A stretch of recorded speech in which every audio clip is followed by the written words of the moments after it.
Hello students, welcome back to my channel. हम most important question series लगा रहे हैं, ठीक है। जिसमें जो प्रीवियस ईयर बोर्ड में पूछे गए क्वेश्चन हैं उन्हीं को लगा रहे हैं, ठीक है। जो मोस्ट इम्पॉर्टेंट है और जिनकी संभावना सन 2026 में आने की ज़्यादा है, ठीक है। वो हम प्रीवियस के आधार पे सन 2026 के क्वेश्चंस लगा रहे हैं, ठीक है। तो आ जाओ देखते हैं। हमने बहुत सारे चैप्टर लगा चुके हैं, आप प्ले लिस्ट में जाके देख सकते हैं। जिसमें मैं कोऑर्डिनेट ज्योमेट्री लगा चुका हूँ 6 मार्क्स का, ठीक है। 6 मार्क्स का कोऑर्डिनेट ज्योमेट्री हो गया है। ज्योमेट्री 15 नंबर का कवर कर चुका हूँ, ट्रिग्नोमेट्री 12 नंबर का कवर कर चुका हूँ, और आपका इतने इसमें चैप्टर करा चुका हूँ, और नंबर सिस्टम हो गया है, ठीक है। इतने आपके कंप्लीट हो गए हैं, मतलब कि 6 6 12 12 5 15 27 27 12 तो 39 नियर अबाउट 39, मतलब 40 मार्क्स में कवर करा चुका हूँ, ठीक है। बच्चे जो रिमेनिंग चैप्टर हैं उन्हें आने वाले समय में हम कराएंगे, ठीक है। तो आज हम इसी सीरीज में आज हम अब अलजेब्रा 20 नंबर का शुरू करते हैं, ठीक है। कितने नंबर का? 20 नंबर का जो अलजेब्रा आपका आने वाला है, ठीक है। तो बिना देर किए आ जाओ लगाते हैं। आप इन क्वेश्चंस को जरूर देख के जाएं, जो आपके लिए बहुत महत्वपूर्ण होंगे, ठीक है। जो आपके पेपर में मिलेंगे, ठीक है। तो जो बेटा अलजेब्रा है, अलजेब्रा में आपके 4 चैप्टर आए हैं, ठीक है। एक तो पॉलिनोमियल आ रहा है, ठीक है। तो पॉलिनोमियल कितने नंबर का? 4 चैप्टर पॉलिनोमियल हो गया। दूसरा है लीनियर इक्वेशन हो गया, और तीसरा आपका आ रहा है क्वाड्रेटिक इक्वेशन, और चौथा इसमें अर्थमेटिक प्रोग्रेशन। ये चारों मिला के 20 नंबर का आ रहे हैं, मतलब कि 5 5 और 5 और 5 नंबर, ठीक है। तो अगर एवरेज ले तो सभी चैप्टर 5 5 नंबर के मोस्टली आ रहे हैं। बात है समझ में? तो अगर हम इसको लगाते हैं तो कोई इसमें किसी चैप्टर का वेटेज ज़्यादा और कम भी हो सकता है। कोई 6 आ गया, कोई 4 आ गया, तो 4 से 6 के बीच में तो होगा ही होगा नंबर। इससे इससे ज़्यादा कम नहीं होने वाला है। बात है समझ में?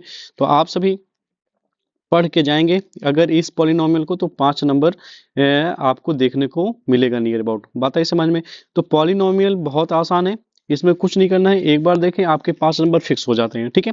तो एक बार ध्यान से आपको देखने की जरूरत है। तो इस वाले में कह रहा है कि the grapes of y is equals to px are given in figure 2.10 below for some polynomial p of x. Find the number of zeros of p of x in each case, ठीक है। सभी case में हमें क्या कितने zeros होंगे सिर्फ graph देख के बताना है। तो बेटा ग्राफ देख के बताने का सिंपल सा आइडिया है, जितनी bar graph x axis cut होगा, कोई इक्वेशन कट करेगी, उसका पाथ कट करेगा, उतने नंबर ऑफ जीरोज होंगे। मान लो कोई है ऐसे दो बार कट है तो नंबर ऑफ 2 जीरोज होंगे। तो जरा देखो यहाँ पे एक्स एक्सिस कट हो रहा है नहीं, तो नंबर ऑफ जीरोज कितने होंगे? यहाँ 0 होंगे। यहाँ पे नंबर ऑफ जीरोज देखो, एक बार कट एक्स एक्सिस मैटर कर रहा है, वाई पे चाहे जितना बार चला जाए नहीं मैटर करता, ठीक है। एक्स एक्सिस पे कितनी बार कट कर रहा है? एक बार, तो नंबर ऑफ जीरोज क्या होंगे बेटा? 1 होंगे। बात है समझ में? यहाँ पे कितने होंगे? 1 2 3 जगह कट कर रहा है तो 3 होंगे, ठीक है। और इसमें जरा देखो कितनी बार कट कर रहे हैं? 2 बार, तो कितने होंगे? 2 होंगे। यहाँ 1 2 3 4, तो यहाँ पे कितने होंगे नंबर ऑफ जीरोज? 4 होंगे, ठीक है। यहाँ पे 1 2 और 3, तो यहाँ पे क्या होंगे? 3। तो इसमें बच्चे ज़्यादा कंफ्यूज होते हैं, तो 1 2 3 होंगे। बात आई समझ में? तो इसमें बस 2.1 में यही था। अब आ जाओ नेक्स्ट देखते हैं। नेक्स्ट जो इम्पोर्टेंट है बेटा एग्जाम्पल नंबर 2, ठीक है। एग्जाम्पल नंबर 2 से क्वेश्चन बनता है, आया है अब की बार भी 110% है जो कि आएगा। बात आई समझ में? तो आ जाओ बिना देरी के क्वेश्चन इसको सॉल्व करते हैं, ठीक। दूसरा एग्जाम्पल नंबर सेकंड, आज पता है find the zeros of the quadratic polynomial. इसके क्या पता करना है? p ऑफ x दिया गया है, p ऑफ x क्या दिया गया है? X square plus 7x plus 10, ये दिया गया, ठीक है। And verify the relationship between the zeros and it's coefficient. Zeros means जानते हैं क्या होता है? मतलब कि ऐसी वैल्यू x की जिसकी वैल्यू रखने पे इस पूरे इक्वेशन का मान 0 आ जाए, मतलब p ऑफ x क्या आ जाए? 0। बात है समझ में? तो सबसे पहले क्या लिखते हैं? सोल्यूशन। क्या लिखेंगे? Solution. X square plus 7x plus 10 is equal to क्या लिखेंगे? 0। यही तो बराबर 0 लाना है, ठीक है। अगर इसको 0 लाना है तो इसके लिए क्या करना होता है बेटा? इसके आगे कोफिशिएंट क्या है? कुछ जिस वेरिएबल एक्स स्क्वायर का आगे अगर कुछ नहीं है तो वहां पे क्या माना जाता है 1। और इस कोफिशिएंट का मल्टीप्लाई किससे करेंगे 10 से। तो 10 1 जा 10। अब 10 का ऐसा फैक्टर ढूंढना है, फैक्टर मीन्स जो इसके मल्टीपल हो, ठीक है, जिनका टेबल इसमें जाए। ऐसा फैक्टर ढूंढना है कि जोड़ें उन फैक्टर को, अगर जोड़ें या घटाएं तो क्या है 7। तो मेरे पास क्या है 5 और 2 है। अब 5 2 जा 10, इन दोनों का मल्टीप्लाई करने पे क्या आ जाता है 10 आ जाता है। अगर जोड़ते हैं तो 7 भी आ जाएगा। अब बेटा सुनो, ये यूनिवर्सल ट्रूथ होगा, कभी गलत नहीं होगा। जो यहाँ पे 7x के सामने साइन हो, ठीक है, जो यहाँ पे जो भी वेरिएबल होगा जो तुम ला रहे हो, इसके सामने जो साइन रहेगा वही साइन बड़ी संख्या के सामने रहेगा। तो इसके सामने क्या रहेगा बड़ी संख्या। तो बेटा ये सेकंड संख्या के सामने कौन सा साइन, ये डिपेंड करेगा कितना लाना है संख्या। अगर 7 लाना है तो आगे आगे 5 है, तो इसके आगे भी प्लस करेंगे तभी जाके 7 आएगा, माइनस करेंगे तो घट जाएगा। बात है समझ में। तो दोनों तरफ क्या रहेगा प्लस प्लस। बेटा इसके यहाँ पे क्या है x है, तो यहाँ पे भी क्या लगाएंगे x। तो 7 के साथ में क्या लगाए x लगाए, तो इन दोनों के पास में x, तभी तो आएगा 7x। ठीक है, तो अब क्या करेंगे एक्स स्क्वायर प्लस में इस 7x की जगह क्या लिखेंगे ये 7x, ठीक है, ब्रेक वाला लिख लेंगे प्लस का 10 इज इक्वल टू 0। अब दोनों में जरा देखो क्या कॉमन है यक्स यक्स, यक्स को कैरी करेंगे, यहाँ कितनी बार एक्स है जरा देखो 2 बार है, तो एक बार बाहर आ जाएगा, बचेगा कितना एक्स सिंगल एक्स बचेगा। प्लस में इसका एक्स बाहर आ गया 5x के वाला आएगा क्या 5 आएगा। प्लस का यहाँ पे 2 बाहर कर लिए तो यहाँ पे क्या बचा एक्स, और 2 का टेबल कितनी बार जाएगा 5 टाइम्स, तो यहाँ पे क्या बचा 5 बचा इज इक्वल टू 0। 2 5 जा 10, ठीक है। अब क्या करना है जरा देखो x+5 दिख रहा है सभी को, ये दोनों के पास। अब दोनों का किसकी बात हो रही है जरा देखिए, ये x के पास भी है और 2 के पास भी कौन है ये संख्या है कि नहीं है। अगर हम इसको बाहर कर लें तो यहाँ क्या बचेगा x बचेगा और इसमें क्या बचेगा 2। तो हमने क्या कर लिया बेटा x+5 को कैरी कर लिया, बचेगा यहाँ पे x बचेगा और यहाँ पे क्या बचेगा 2 इज इक्वल टू 0 है तो रहने दो। जीरोज लाने का सिंपल सा तरीका, अब दोनों के इज इक्वल टू क्या कर दो 0। एक बार x+5 इज इक्वल टू क्या होगा 0 और x+2 इज इक्वल टू क्या होगा 0। x इज इक्वल टू क्या आया -5 और x इज इक्वल टू क्या आया -2। Here zeros of किसका zeros x square plus 7x plus 10 is कौन कौन आया बेटा -5 एंड -2, ठीक है। एक अल्फा हो जाता है, एक क्या हो जाता है बीटा, ठीक है। Therefore sum of zeros it means alpha plus beta equal to क्या होता है -b/a, ठीक है। अब अल्फा की वैल्यू क्या है, अल्फा की वैल्यू -5 है और बीटा की वैल्यू -2 इक्वल टू -b। अब b क्या होता है, b होता है आप अगर देखें बेटा जो a होता है जनरल क्वाड्रेटिक इक्वेशन हम एक बार लिख देते हैं, जैसे ax² प्लस bx+7, ये मैं जनरल क्वाड्रेटिक इक्वेशन ये लिखा, ठीक है। तो x² के आगे सदैव a होता है, x के आगे सदैव b होता है और c सदैव कांस्टेंट टर्म होता है। बात आई समझ में। तो बेटा b -b/a है, तो b क्या है देखो जरा 7 है, a की वैल्यू क्या है कुछ नहीं है तो 1 है, तो 7/1 हो जाएगा, ठीक है। तो यहाँ पे क्या हो जाएगा 7/1। तो इनको -5 प्लस -2 इक्वल टू -7, तो -7 इक्वल टू -7 आया कि नहीं है, ठीक है। तो इस सम आप जीरोज हो जाएगा। अब प्रोडक्ट ऑफ जीरोज को आ जाओ चेक करते हैं, प्रोडक्ट ऑफ जीरोज। तो product of zeros means alpha into beta, alpha into beta क्या होना चाहिए alpha, product of zeros, product of zeros equal to alpha into beta जो कि होता है c/a। अब c की वैल्यू क्या होगी बेटा, मैं बोला था c क्या होगा कांस्टेंट टर्म, ठीक है। तो अल्फा की वैल्यू -5 आई थी, बीटा की वैल्यू -2 आई थी, ठीक है। c की वैल्यू क्या है कांस्टेंट टर्म 10 है और a की वैल्यू क्या थी 1 थी, ठीक है। तो minus minus plus minus minus plus 5 two जा 10 इक्वल्स टू 10। बात आई समझ में? तो बेरी 5 ही हो गया। बात आई समझ में? एग्जाम्पल नंबर 3 इसलिए इंपॉर्टेंट हो जाता है, एग्जाम्पल नंबर 3, क्योंकि यहाँ पे क्या है, बी एक्स का गायब है। ठीक है, तो आ जाओ इसको भी सॉल्व करते हैं, इसको इरेज कर देते हैं। आप लोग रोक के उसे लिख सकते हैं, ठीक है, तो आप लिख लीजिएगा। तो हम करते हैं question number 3, example number 3, example number 3। ये एग्जाम्पल नंबर 3 क्यों इंपॉर्टेंट है? क्योंकि यहाँ पे क्या है, एक्स स्क्वायर 3 है, तो पॉलिनोमियल क्या दिया गया है, P X square two X square minus 3। हमें क्या लाना है, एक्स की ऐसी वैल्यू जो जिसका मान रखने पे क्या आ जाए, पूरे पॉलिनोमियल का मान 0 आ जाए। ठीक है, तो हम सोल्यूशन करते हैं। ठीक है, तो X square minus 3 equals to 0। अब अगर आप देखें इसे, हम लिख सकते हैं X square is equals to, right hand side भेजे तो +3 हो जाएगा। ठीक है, स्क्वायर अगर हम हटाएंगे तो यहाँ क्या लग जाएगा, रूट। ठीक है, क्या लग जाएगा, रूट। तो प्लस माइनस क्या आता है, √3, प्लस माइनस √3। क्यों बेटा प्लस माइनस √3 आएगा? तो आप जब भी स्क्वायर हटता है इधर, तो जैसे मैं लिखा हूँ 7, क्या लिखा हूँ 7, तो यहाँ पे अगर हटाऊंगा तो प्लस माइनस 7 आएगा। क्यों? क्योंकि +7 का स्क्वायर भी 7 आता है, और -7 का स्क्वायर भी क्या आता है, 7 आता है। ठीक है, इसीलिए एक्स स्क्वायर का मान 3 किस पे आएगा, -3 पे भी आएगा और +3 पे।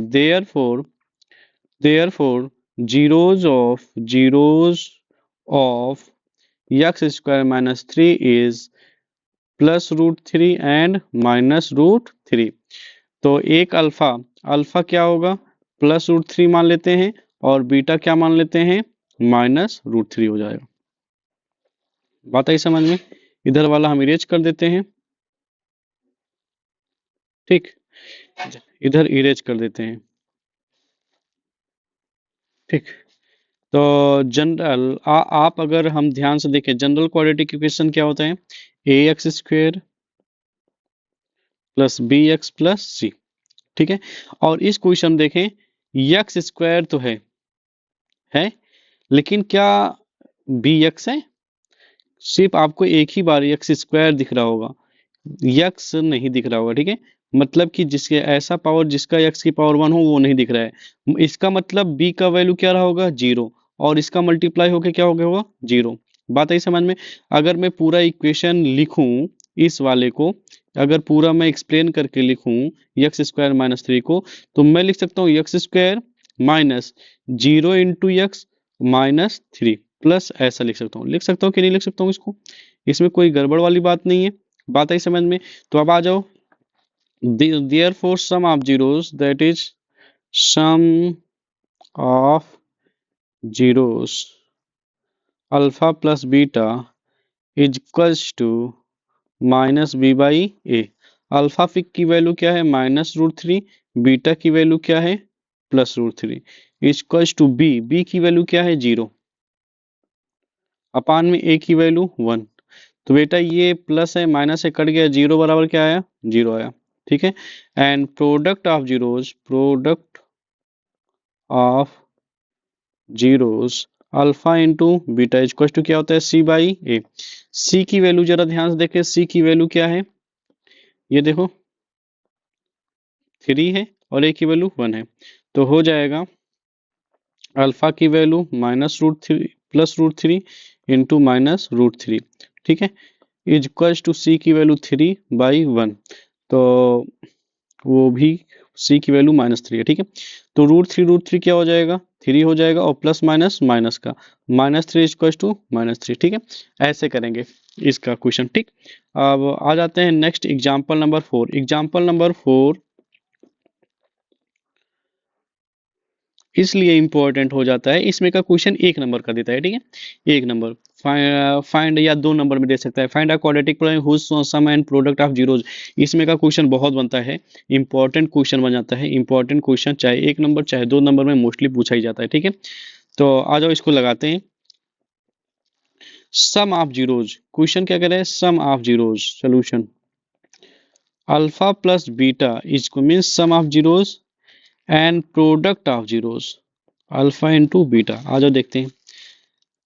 Zeros are find a quadratic polynomial the sum and product of whose zeros are 3 -3 and 2। सम क्या है, -3 है और प्रोडक्ट क्या है, 2 है। जो पहले लिखा जाएगा सम तो उसकी वैल्यू क्या रहेगी, पहले रहेगी, और अगर प्रोडक्ट बाद में लिखा है उसकी वैल्यू बाद में रहेगी। एज वी नो, जैसा कि हम जानते हैं, as we know general quadratic equation if sum of zeros and product of zeros are given is equals to होता है x square minus alpha plus beta into X plus alpha into beta, ये होता है। बात आई समझ में? तो देख लेते हैं एक्स स्क्वायर लिख लेते हैं, माइनस अल्फा प्लस बीटा की वैल्यू क्या है, इसकी वैल्यू क्या है, यहाँ पे दिया गया है -3।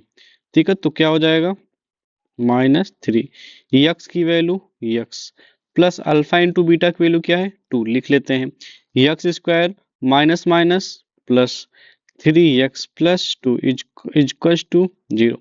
This is the required quadratic equation. बात आई समझ में?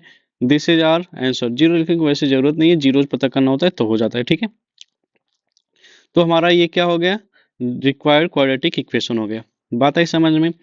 तो इसे वेरीफाई करने की जरूरत है नहीं, जो बोला है उतना ही करेंगे। ठीक, चलते हैं अब नेक्स्ट क्वेश्चन लगाते हैं।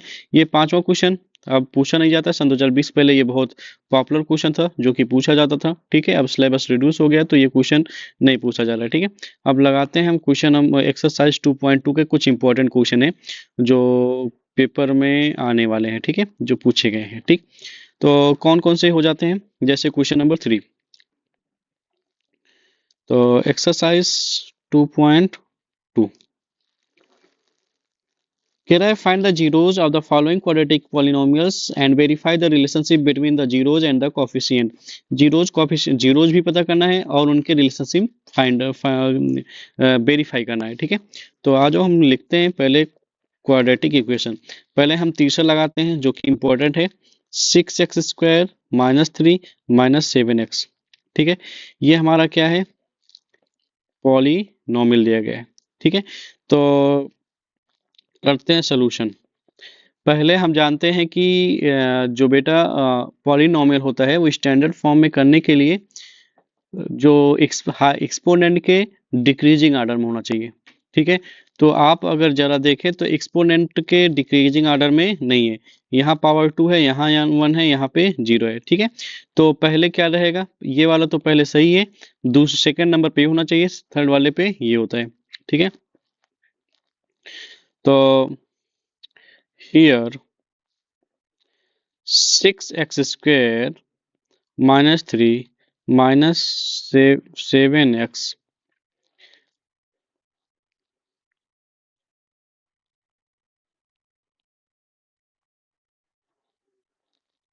rearranging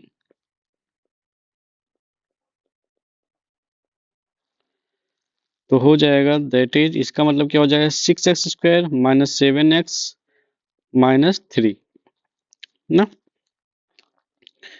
इज इक्वल टू क्या लिख देंगे 0, क्योंकि हमें इसी का क्या निकालना है, जीरोज।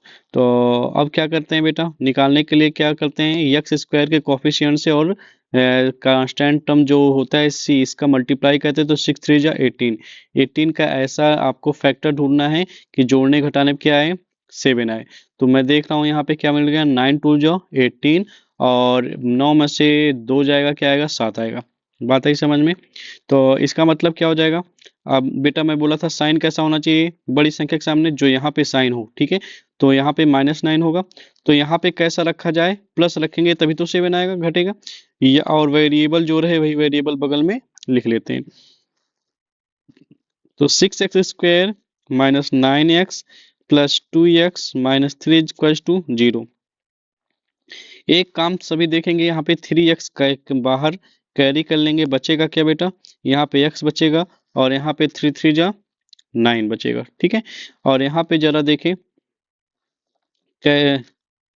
सॉरी, यहाँ पे अगर कैरी मैंने किया 3 तो 3 2 जा 6 2 भी बचेगा ना। और यहाँ पे प्लस 1 कैरी करेंगे 2x माइनस 3। जब कुछ कैरी ना दिखे वहां पे क्या होता है 1, क्योंकि सबके अंदर 1 निहित होता है, ठीक है। तो 3x प्लस 1 एक ब्रैकेट में लिख लेंगे और x माइनस 3 एक ब्रैकेट में इक्वल्स टू 0, ठीक है, क्योंकि जीरोज निकालना है।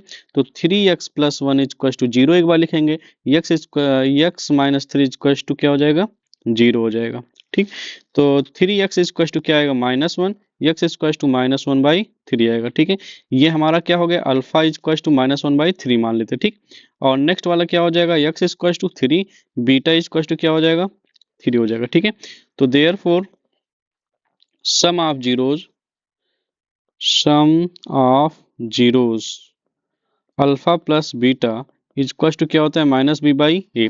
अल्फा की वैल्यू क्या है, -1/3 और बीटा की वैल्यू क्या है, 3, इक्वल टू -b/a। जरा हम इक्वेशन देखेंगे ध्यान से, इक्वेशन हमारे पास ये है, ठीक है। तो ए की वैल्यू क्या है 6, बी की वैल्यू क्या है -7, ठीक है। जो बाहर साइन है बी का वो तो साइन रहेगा, लेकिन वे जो यहाँ पे साइन रहेगा बी का वो भी रहेगा, उसको हम चेंज नहीं करेंगे, ठीक। अपॉन में ए की वैल्यू क्या है 6 है, लिख लेंगे। अब इसे भी क्या करेंगे, जोड़ेंगे, माइनस, चलते हैं इसी के बगल में, ठीक। तो कितना है, तो यहाँ पे क्या डिनोमिनेटर में 1 ले लेंगे तो एलसीएम क्या आएगा, 3 आएगा, ठीक है। क्रॉस मल्टीप्लाई कर देंगे, अगर दोनों का मल्टीप्लाई ही एलसीएम रहे डिनोमिनेटर का तो क्रॉस मल्टीप्लाई कर लेते हैं। तो -1 × -1 3 3 जा 9, ठीक है, equal to minus minus plus 7/6 और 9 में और 9 में से जाएगा 1, कितना आएगा, यहाँ पे बीटा बीटा की वैल्यू यहाँ पे 2x था, ये थोड़ा सा इरर हो गया है यहाँ पे, एक मिनट देखेंगे, जहाँ पे 2x माइनस 3 है, ठीक है। तो 2x माइनस 3 एक ब्रैकेट में होगा, थोड़ा सा इरर हो गया जिसकी वजह से आंसर गलत हो जा रहा है। तो एक बार ध्यान से देखेंगे यहाँ पे बेटा 2x माइनस 3 एक ब्रैकेट होगा, और क्योंकि ये क्या है यहाँ पे भी है और यहाँ पे भी कॉमन है, और 3x प्लस 1 एक ब्रैकेट में होगा, ठीक है। तो ओवरऑल थोड़ा सा फिर से करना पड़ेगा यहाँ से पूरा, ठीक है, अल्फा बीटा ही गलत आ गया, ठीक है, जिससे वजह से गड़बड़ी हो गई तो हो जाएगा 2x माइनस 3 और 3x प्लस 1 हो जाएगा equal to 0, 2x equal to 3 हो जाएगा एक बार, और 3x equal to -1 x equal to 3/2 एक आएगा, x इक्वल टू -1/3 हो जाएगा। ये हमारा अल्फा हो जाएगा और ये हमारा बीटा हो जाएगा, ठीक है। तो ये हमारा बीटा हो गया, ठीक है। तो ये हो गया बीटा, ठीक है। तो सम ऑफ जीरोस क्या होता है, sum of zeros alpha plus beta equal to क्या होता है, -b/a, ओके। तो -b/a माइनस बी कितना था हमारा, -7, -7 अपान में ए क्या है 6, बाहर माइनस रखेंगे। अल्फा की वैल्यू आई थी 3/2 और बीटा की वैल्यू प्लस में -1/3, ठीक है। अब क्या करते हैं, अब इसको इरेज करना पड़ेगा, ठीक है।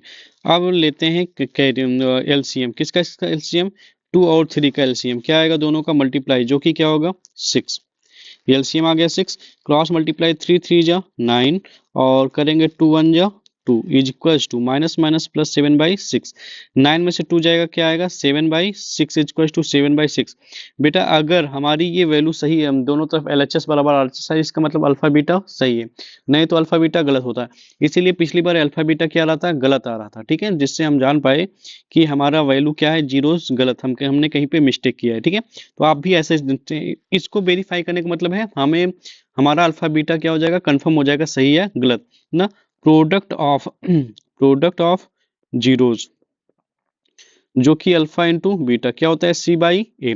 अब C जरा देखो क्या है, C है क्या, अगर क्वेश्चन देखें -3 है, A क्या है 6 है, तो हम लिखेंगे क्या, अल्फा का वैल्यू, अल्फा की वैल्यू आया था 3/2 इंटू बीटा की वैल्यू -1/3 इक्वल टू C की वैल्यू क्या है -3 अपॉन में 6। ये कट गया, अब बचा क्या है, ऊपर -1 बचा है, नीचे यहाँ पे 2 बचा है, यहाँ पे 3 1 जा 3 2 जा 6, तो -1/2 देखो यहाँ पे भी आ गया, ठीक है, बात आई समझ में। आई होप ये समझ में आया होगा, जीरोस निकालना तो आसान ही है, ठीक है। नेक्स्ट क्वेश्चन करते हैं सोल्यूशन, कौन सा है, 5वां नंबर, पहले चौथा है क्या, 4u² प्लस 8u, क्या लिखेंगे, इक्वल टू 0। दोनों में 4u कॉमन है, तो 4u कॉमन करेंगे, यहाँ पे क्या बचेगा, ओनली u, 4 2 जा 8 इक्वल टू 0, तो 4u इक्वल टू 0 लिखना, और u प्लस 2 इक्वल टू 0 लिखना। u इक्वल टू क्या आएगा, यहाँ पे 0 आएगा इसकी वैल्यू, और यहाँ पे क्या आएगा -2, ठीक है। तो अल्फा की वैल्यू मान लेते हैं क्या है, ये है, और बीटा की वैल्यू क्या है, ये है, बात आई समझ में। तो now sum of zeros, sum now sum of zeros alpha plus beta equal to -b/a। Alpha की वैल्यू क्या आई 0, प्लस बीटा की वैल्यू क्या आई -2 इक्वल टू b/a। तो कभी भी आपको अगर जीरोज देखने में परेशानी आ रही है, तो इसे स्टैंडर्ड फॉर्म लिखो, इसे क्या लिखो, स्टैंडर्ड फॉर्म में। स्टैंडर्ड फॉर्म लिखने के लिए क्या, इसे कंपेयर करो ax² plus bx plus c equal to 0 से कंपेयर करो। a की वैल्यू क्या है, जरा देखो ध्यान से, a की वैल्यू 4 हो गई, b की वैल्यू 8 हो गई, c दिख रहा है कि नहीं दिख रहा है, तो अब यहाँ से आपको कंफर्म हो जाता है जब स्टैंडर्ड वैल्यू के साथ में आप कंपेयर करेंगे, बात आई समझ में। इक्वल टू -b, b की वैल्यू क्या आया है 8, और बाहर माइनस है तो रहेगा, a की वैल्यू क्या है 4, रहने देते हैं, तो प्लस माइनस -2 इक्वल टू 4 2 जा 8 -2 आया, इसका मतलब हमारा अल्फा बीटा क्या है, सही है। दूसरा alpha into beta equal to C/A होता है ना, ये क्या है, प्रोडक्ट ऑफ जीरोस, ठीक है। तो अल्फा की वैल्यू क्या है, 0 है, बीटा की वैल्यू -2 है, इक्वल टू C की वैल्यू क्या है 0, क्योंकि कांस्टेंट टर्म है ही नहीं, इसमें मिसिंग है, अपॉन में a की वैल्यू क्या है 4 है, ठीक है। तो 0 का मल्टीप्लाई करेंगे 0, डिवाइड करेंगे क्या आएगा 0 आएगा, ठीक है। This is our answer. अब चलते हैं नेक्स्ट वाला क्वेश्चन लगाते हैं बिना किसी देरी के। तो T² 15 ये आपको होमवर्क दे रहे हैं, सेम टू सेम जैसे मैं एग्जांपल नंबर थर्ड या सेकंड लगाया हूँ, सेम टू सेम वैसा ही लगेगा, ठीक है। अब हम चलते हैं क्वेश्चन नंबर 2, जो कि इसका इंपॉर्टेंट है, एक क्वेश्चन इसका बहुत ही ज्यादा बनता है, चाहे एग्जांपल से आ जाए, चाहे यहाँ से आ जाए, चाहे एडिशनल ले दे, लेकिन सेम टू सेम ऐसा पूछता है, ठीक है। तो कह रहा है find the quadratic polynomial each with the given numbers as the sum of product of its zeros are respectively. तो दिया गया है क्या बेटा, अल्फा प्लस बीटा, पहला सम ऑफ जीरोज दिया गया है, इक्वल टू हम लगाएंगे पहले सेकेंड वाला, दूसरे का सेकेंड, माइनस √2 दिया गया है अल्फा इंटू बीटा, पहला वाला क्या होता है, जरा देखो, ये alpha into beta, alpha plus beta है, ये अल्फा इंटू बीटा है, ठीक है। तो अल्फा इंटू बीटा है 1/3 है ना। As we know general quadratic equations if sum of zeros and product of zeros are given, तो क्या हो जाता है, ax² plus bx plus c equal to 0, ये बन जाता है। ओ सॉरी, इसके लिए हो जाता है x square minus alpha plus beta into X plus alpha into beta. ये क्वाड्रेटिक इक्वेशन बन जाता है। बात आई समझ में? तो हम इसी पे वैल्यू पुट कर देंगे। Now now alpha plus beta x square लिखेंगे। अल्फा प्लस बीटा की वैल्यू क्या है? √2। यहाँ पे √2 लिख देंगे। सेम टू सेम, कुछ चेंजिंग नहीं करना है। बगल में एक्स है, सॉरी, बगल में x plus alpha into beta.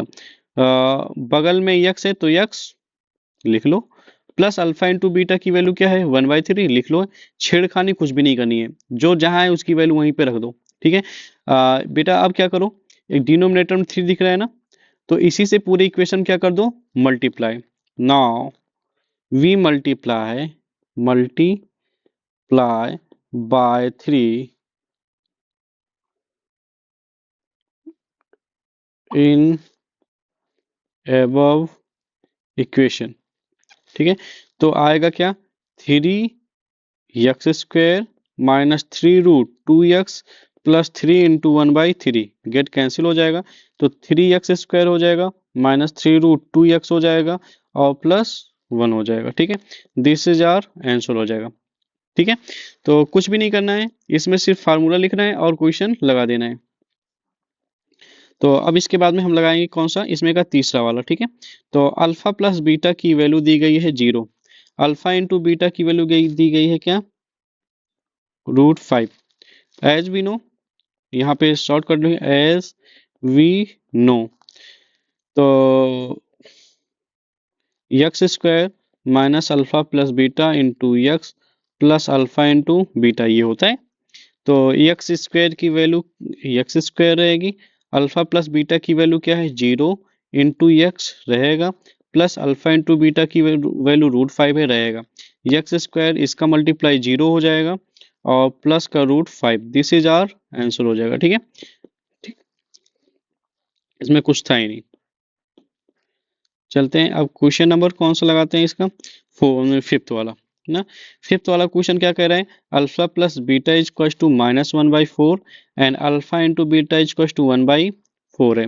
तो आपको बताना है जनरल क्वाड्रेटिक इक्वेशन।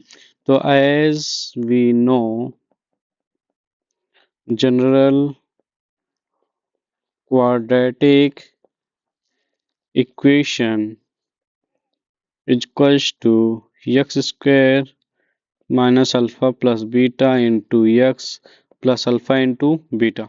ठीक है, अब जरा x² रहेगा, अल्फा प्लस बीटा की वैल्यू क्या है? -1/4, तो लिख लेंगे। उसके बाद में x है तो छाप लेंगे, प्लस में अल्फा इंटू बीटा की वैल्यू 1/4 है तो लिख लेंगे। डिनोमिनेटर में 4 दिख रहा है, तो पूरे इक्वेशन में क्या करेंगे बेटा? 4 से मल्टीप्लाई करेंगे। ठीक है, we multiply by 4 in above equation. ठीक है, तो मल्टीप्लाई करेंगे तो क्या आएगा?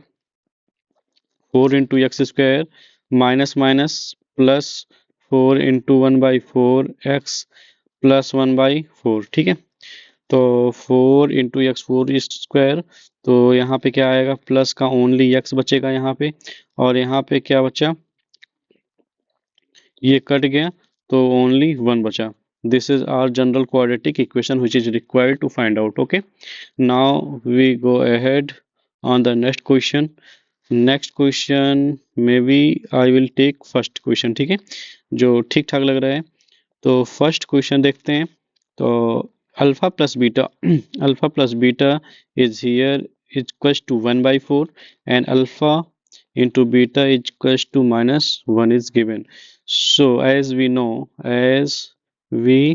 know general quadratic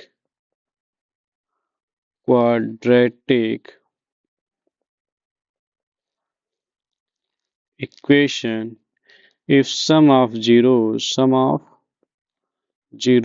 and product of zeros are given is equals to x² in bracket alpha plus beta into x plus alpha into beta. Okay, now we put the values in place of alpha plus beta, here 1 by 4, okay, into x plus alpha into beta is minus 1, okay. Now we solve them. X square 1 by 4x plus minus minus 1, no? Now we now we multiply the whole equation by 4, because here the denominator of bx is 4, okay. तो after multiplying here we have हमें मिलेगा क्या, देखो जरा। तो 4x square minus 4 into 1 by 4x minus 4 into 1, okay. 4x square 4 get cancel minus x और minus 1, here this is the answer which is required to find out, okay. तो यहाँ पे ये खत्म हो जाता है, ठीक है। तो इस एक्सरसाइज को इतना लगाने से 5 नंबर आपको अगर मिल जाता है तो वाई नॉट, आपको जरूर लगाना चाहिए, ठीक है। तो 5 नंबर मिलता है तो आप इसे जरूर लगाएं, ठीक है। आई होप आपको समझ में आया होगा। जहां आपको समझ में आए वहां कमेंट बॉक्स में जरूर कमेंट करें और बताएं कहाँ पे कमियां हैं, कहाँ पे क्या हो गया है, ठीक है। तो हम उसे सुधारने की कोशिश करेंगे। मिलते हैं नेक्स्ट वीडियो में नेक्स्ट इंपॉर्टेंट क्वेश्चन के सोल्यूशन के साथ में, ठीक है। वीडियो आपको इन सभी में क्वेश्चन जरूर देखने को मिलेगा, ठीक है, क्योंकि मैं विगत वर्षों से देखते आ रहा हूँ ये सारे क्वेश्चन पूछे जाते हैं। तो ये क्वेश्चन क्यों नहीं लगाते आप, लगाइए और नंबर लेके आइए, ठीक है। एक बार नहीं, बार बार लगाइए। धन्यवाद।